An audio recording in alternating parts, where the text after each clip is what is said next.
부산 한성교회 오늘의 밥 시간입니다.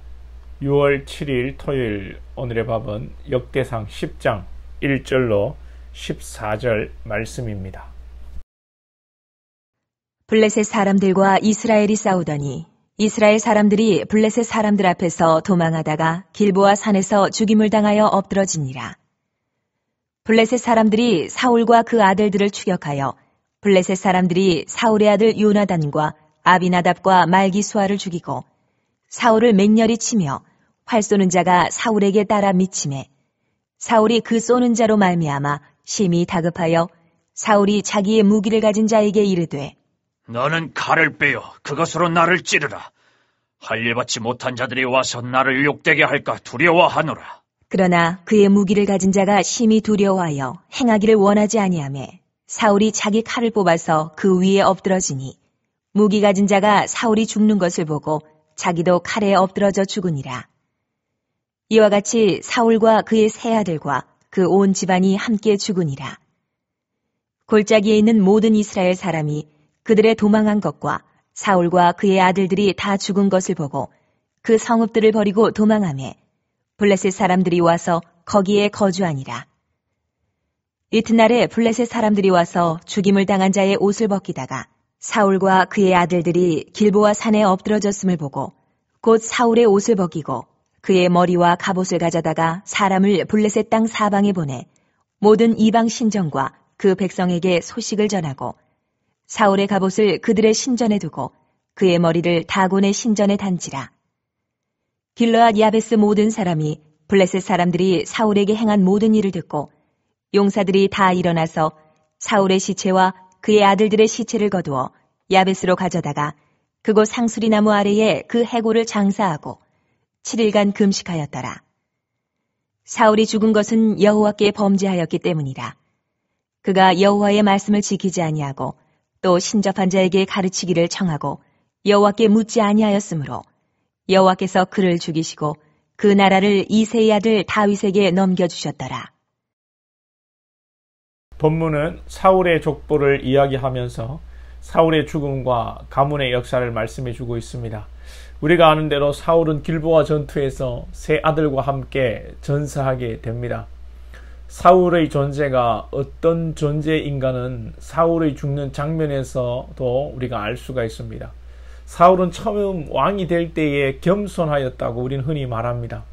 갈수록 교만해졌다고 이해를 하는데 꼭 그런 것만은 아닌 것 같습니다. 왜냐하면 사울을 애초부터 우리가 율법적인 사람으로 볼 수 있지 않을까라는 생각을 해봅니다. 겸손한 것처럼 보이지만 자신의 능력까지만 한계를 짓고 하나님의 역사심, 하나님의 은혜까지는 생각하지 않았다면 겸손해 보이지만 결국은 하나님의 능력과 은혜를 인정하지 않는 교만입니다. 보통 율법에 매이고 율법적인 신앙을 하면 그 신앙의 본질이 자기 자신의 행위에 있는 것입니다. 내가 율법을 지킴으로 복을 받고 잘 된다는 의식이 잠재되어 있기 때문입니다. 사울이 죽을 때에도 어떤 자세를 취합니까? 4절에 보시면 사울이 자기의 무기를 가진 자에게 이르되 너는 칼을 빼어 그것으로 나를 찌르라. 할례 받지 못한 자들이 와서 나를 욕되게 할까 두려워하노라. 히브리인의 정신은 이방인에게 칼 맞아 죽는 것조차도 치욕스럽게 생각하는 것입니다. 무기를 가진 자가 두려워하니까 사울은 스스로 자결을 해버립니다. 마치 일본 사무라이들이 할복하는 것처럼 사울은 스스로 목숨을 끊는데 아주 이것은 율법적인 자세입니다. 이 율법주의자들이 율법을 엄청 잘 지키는 것 같지만 그렇지 않습니다. 대부분의 율법주의자들은 자기의 의를 드러내는 것이죠. 사울이 겸손한 것처럼 보였지만 결국 사울은 자기가 옳다고 생각하는 것으로 죽음을 맞이합니다. 신약의 사울, 신약의 바울도 율법주의자였지만 결국은 자기의 열심이었고 자기가 자신을 드러내는 것이 핵심이었습니다. 사울은 전사하고 그 머리가 블레셋 사람들에 의해 다곤 신전에 달리는 치욕을 당하게 됩니다. 사울이 이렇게 된 이유가 무엇이라고 성경이 말합니까? 오늘 13절을 보시면 사울이 죽은 것은 여호와께 범죄하였기 때문이라. 율법주의로 사는 사람들은 절대로 율법으로 온전해질 수가 없습니다. 율법은 오히려 우리를 죄짓게 하고 우리가 율법으로 온전할 수 없다는 것을 증명해 줍니다. 율법으로 살지 마시고 하나님의 은혜로 살 수 있기를 축복합니다. 내가 온전히 할 수 있다는 것을 온전할 수 없다는 것을 늘 깨닫고 나 자신을 받아들이고 온전할 수 없는 나 자신을 받아들인다는 것은 더 다른 사람도 그럴 수 있다고 받아들이는 것입니다. 다른 사람도 나처럼 온전하지 않다는 것을 받아들이면 용서할 수 있고 이해할 수 있고 사랑할 수 있습니다. 이게 안 되면 사랑할 수가 없는데 우리가 여러분 자식도 사랑한다고 하지만 사랑하는 게 아닙니다. 율법적으로 살면 내가 당연히 자식을 사랑해야지 하기 때문에 사랑하는 것이고 이것은 사랑이 아니고 의무감이고 자기만족이고 자기의 일방적인 감정에 불과한 것입니다. 사울의 범죄를 봅니다. 먼저는 말씀을 지키지 않았다고 합니다. 율법주의가 율법을 잘 지키는 것 같지만 실상은 자기가 생각하는 대로 율법을 지킵니다. 제사를 지내는 것이 율법인데 전쟁 전에 제사를 해야 한다고 하면서 집례자가 없는 상황에서 제사장을 기다리지 않고 자신이 제사를 집례해 버립니다.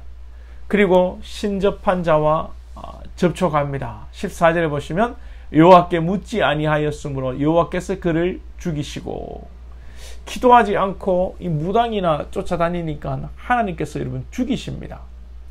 기독교인 중에 권사들 중에 무당을 찾아다닌다고 전보러 다닌다고 하는 사람들이 많다고 서울에 있는 무당이 이야기합니다. 자기 고객 중에 교회 성도 권사가 많다고. 진짜 성도고 권사면 안 그러겠지요. 다 가짜 권사입니다. 권사 같지도 않은 자를 권사로 세우고 목사 같지도 않은 자를 목사로 세우니까 이런 문제가 생기는 것입니다. 저와 여러분은 목사 같은 목사, 장로, 집사, 권사 같은 성도들이 되시기를 축복합니다. 우리가 잘나서 어려워서 믿음이 좋아서 바른 생활을 해서 나는 목사다운 목사다가 아니라 오직 주님만 의지하고 은혜로 살고 말씀으로 살고 감히 고개를 들지 못했던 세리와 창기의 심정으로 받은 은혜를 생각하며 수고하고 헌신하는 종들이 될 수 있기를 축복합니다. 그리고 마지막 구절에 사울이 죽고 나라가 다윗에게 넘어갑니다. 하나님께서는 사울이 못하니까 다윗을 들어 사용하십니다. 하나님께서는 하나님의 일을 결국 이루시죠. 사람이 없으면 사람을 만들어 하시고 사람이 잘못되면 다른 사람을 통하여 일하십니다. 우리가 못하면 하나님께서는 다른 사람을 통하여 일하십니다. 그런데 우리가 능력이 부족하면 하나님께서 우리에게 능력을 주셔서 일하게 하십니다. 그러나 끝까지 죄짓고 끝까지 고집 피우면 다른 사람을 통하여 일하십니다. 이거만큼 비참하고 무서운 일이 없겠지요. 오늘도 여러분 겸손히 엎드리시고 하나님의 은혜로 살아가고 하나님의 은혜로 일하고 섬기는 복된 권속들이 될 수 있기를 축복합니다.